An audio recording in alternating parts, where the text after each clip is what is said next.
హస్తంలో కొత్త చిచ్చు, కాంగ్రెస్ పై మాదిగల గుర్రు, టికెట్ల కేటాయింపులో అన్యాయంపై నిలదీత, కడియం ఎంట్రీతో మారిపోయిన సీన్, వచ్చే ఒక్క సీటు కూడా రాదేమో అని అనుమానం.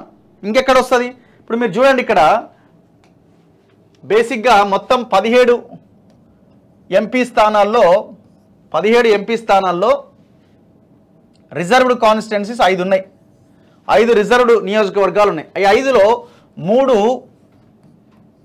SC reserved, 2 ST reserved. ఈ 3 ఎస్సీ రిజర్వ్డ్ నియోజకవర్గాల్లో ఏమేమి నియోజకవర్గాలు ఉన్నాయి? ఒకటి నాగర్ కర్నూల్, రెండోది పెద్దపల్లి ఎంపీ నియోజకవర్గాలు, మూడోది వరంగల్. నాగర్ కర్నూల్లో మల్లు రవి వర్సెస్ సంపత్గా వార్ నడిచింది. ఇక్కడ నాగర్ కర్నూల్లో మెజారిటీ కమ్యూనిటీ మాదిగ కమ్యూనిటీ. అంటే ఓటు బ్యాంకు చాలా పెద్ద ఎత్తున ఉంటుంది అక్కడ. ఆల్మోస్ట్ 70-80% వాళ్ళదే అక్కడ. కానీ ఇక్కడ మాల సామాజిక వర్గానికి చెందిన మల్లు రవికి టికెట్ ఇవ్వడం జరిగింది. సంపత్కి మొండి చేయి చూపించారు. ఒకవేళ సంపత్ అక్కడ ఎమ్మెల్యేగా ఆలంపూర్లో ఓడిపోయింది, సంపత్కి ఎందుకు ఇవ్వాలి అనే ఆలోచన మీరు చేస్తే సంపత్ కాకుండా వేరే వాళ్ళకన్నా ఇవ్వాలి. అదే మాదిగ సామాజిక వర్గానికి సంబంధించిన నాయకుడికి ఇవ్వకుండా మల్లు రవికే టికెట్ ఇచ్చినారు. మల్లు రవికి ఆల్రెడీ ఢిల్లీ ప్రత్యేక ప్రతినిధిగా ఆయన్ని పదవిలో పెట్టిరు. ఎప్పుడు గెలవంగానే ఆయన ఆ పదవికి రాజీనామా చేసి నాకు ఈ పదవి వద్దు, నేను ఎంపీగానే పోటీ చేస్తా అని కూర్చోవడంతో ఆయనకు పదవి ఇచ్చినారు. మల్లు రవి ఎవరు? మల్లు భట్టి విక్రమార్క బ్రదర్. మళ్ళీ ఇక్కడ ఫ్యామిలీ పాలిటిక్స్ మనకి తెర మీదకి వస్తాయి. సో ఆ ఫ్యామిలీ పాలిటిక్స్ పక్కన పెడితే ఇక్కడ మెజారిటీ మాదిగలున్న నాగర్ కర్నూల్లో మాలకి టికెట్ ఇచ్చినారు. అండ్ పెద్దపల్లిలో ఎవరు? గడ్డం వంశీ. గడ్డం వంశీ ఎవరు?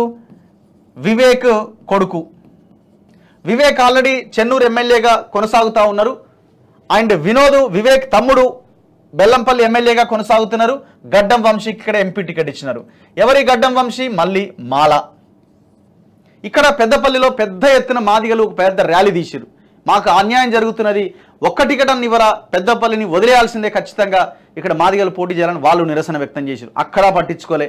చివరికి వరంగల్లో సాంబయ్య పేరు వినిపించింది. కనీసం ఈ టికెట్ ఆయన ఇస్తారా? 3లో యాక్చువల్గా రావాల్సింది జనాభా దామాషా పద్ధతిలో రావాల్సింది ఏంటి? 2 మాదిగలకు రావాలి, 1 మాలకు రావాలి. ఇక్కడ వరంగల్లో సాంబయ్య పేరు వినిపించింది, అద్దంకి దయాకర్ పేరు వినిపించింది. కానీ అద్దంకి దయాకర్ మళ్ళీ ఇక్కడ మాల ఈక్వేషన్ అన్నారు. సరే ఇది పక్కన పోయింది అనుకుందాం, సరే అనుకుందాం. సాంబయ్య పేరు పక్కకు పోయింది. పసునూరు దయాకర్ని తీసుకున్నారు. ఎవరు? బీఆర్ఎస్ నుంచి. ఈయనకు టికెట్ అన్నారు, మాదిగా, ఆయనకి పోయింది. ఇప్పుడు కడియం కావ్య అంటున్నారు. కడియం కావ్య ఎవరు? ఈమె బైండ్ల సామాజిక వర్గానికి చెందిన నాయకురాలు. ఇప్పుడు మాదిగలు ఏమంటున్నారు? ఇప్పుడు మీరు మాదిగలకు సరే మాదిగ సబ్ క్యాస్ట్ అయినప్పటికీ, ఉపకులమైనప్పటికీ మీరు మాదిగలకు ఇస్తున్న టికెట్లు ఏవి అన్నది వాళ్ళ క్వశ్చన్. ఇప్పుడు వాళ్ళకి టికెట్లు ఇవ్వద్దని కాదు, ఆ సామాజిక వర్గానికి. సో ఇట్లా ఈ చర్చలో ప్యూర్ మాదిగ సామాజిక వర్గానికి ఒక్క సీటు కూడా లేదు. బేసిక్గా ఏంటంటే ఎస్సీల్లో ఈ షెడ్యూల్డ్ క్యాస్ట్లో అత్యధికంగా ఉన్న కమ్యూనిటీ ఏంటి అంటే మాదిగ సామాజిక వర్గం. సో ఇది కాంగ్రెస్కి ఇప్పుడు పెద్ద ఇబ్బందిగా పరిణమించింది. ఏమంటే దీన్ని ఎట్లా అకామిడేట్ చేసుకుంటారు అన్నది క్వశ్చన్ మార్కే. దీనివల్ల ఇది బీజేపీకి ఇంకొక వైపున అడ్వాంటేజ్గా మారుతున్నది. కారణం ఏంటి?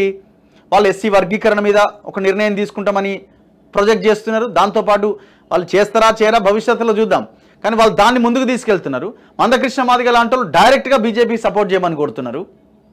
ఇది కాంగ్రెస్ చేసిన సొంత తప్పిదాల వల్ల ఇది ఇంకొక వైపు షిఫ్ట్ అయ్యే అవకాశం ఉంది, కొంత ఓటు బ్యాంక్. మరి ఇది ఏంది? ఇప్పుడు మీకు కాంగ్రెస్కి బేసిక్గా బలమైన ఓటు బ్యాంక్ ఉన్న వీళ్ళే మైనార్టీలు, దళితులు, ఇట్లా ఈ కమ్యూనిటీసే. సరే బీసీలు అంత పెద్ద ఎత్తున విశ్వసించకపోయినా ఈ బలహీన వర్గాలే ఎక్కువగా మిమ్మల్ని నమ్ముతారు. మరి వాళ్ళకే మీరు అన్యాయం చేస్తే ఎట్లా? బీసీలకు టికెట్ లేరు అవుతుంది, మాదిగలకు టికెట్ లేరు అవుతుంది, మళ్ళీ మేము ఎలక్షన్లో గెలవాలంటే ఎట్లా?